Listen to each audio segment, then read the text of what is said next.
Why would you ever want to hold on to Wells Fargo stock after this? Well, I think what will happen today, the stock will obviously trade down because this news came out after the close on Friday. And over time, they do have a strong franchise. It's really a matter of value. And right now we think the stock is overvalued, reflecting what happened on Friday afternoon with the cease and desist order that was issued by the Federal Reserve. So, Gerard, it's a strong franchise. Is it getting weaker, though? I mean, in two respects. First of all, as I understand it, they're going to have a limit on how many deposits they can take because they have to limit their balance sheet for the time being. That allows some customers maybe to strike up relationships with other banks. And also, as I recall, Quicken has just passed them in mortgage origination. David, you make a good point. It's certainly going to be challenging for this company. Over the long run, we have to ask ourselves, is the franchise less valuable than it was 2 or 3 years ago? And the answer is likely to be yes. So they're in a challenging period now. And as you pointed out, Quicken came out, and now they're the leading originator of residential mortgages. And on the deposit side, they're going to have to sell off deposits, which they're planning on doing, but it is going to be very challenging for them over the next 12 months or so. What does a clean slate look like for this company? Like, what would the Fed need to see for them to take off the ban? I think what we're going to see is obviously continued investing and spending on better systems to control risks.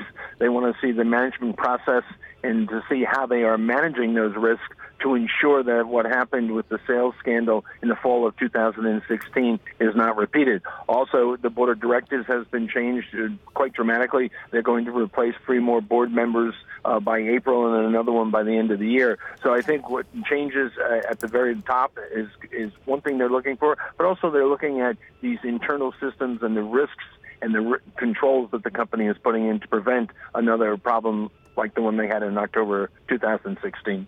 But, Gerard, as you know, well, you can have all the systems in the world. If you don't have the right people at the top, then they aren't going to work. And this really is a remarkable move, isn't it, by the Fed to basically say, we're going to start telling you who should be on your board of directors and holding the board really accountable for what happened there. You're right. Cease and desist orders are very serious, and they're very serious for the board. All board members are required to sign them. So I think what you're seeing is, the Fed is obviously taking this very seriously, and they want to make sure that everybody is on the same page to ensure that these changes are made, and that's what we're seeing, and we'll see more of that over the next 12 to 18 months. Gerard, if I like Wells Fargo's underlying business, what company do I want to buy on this news?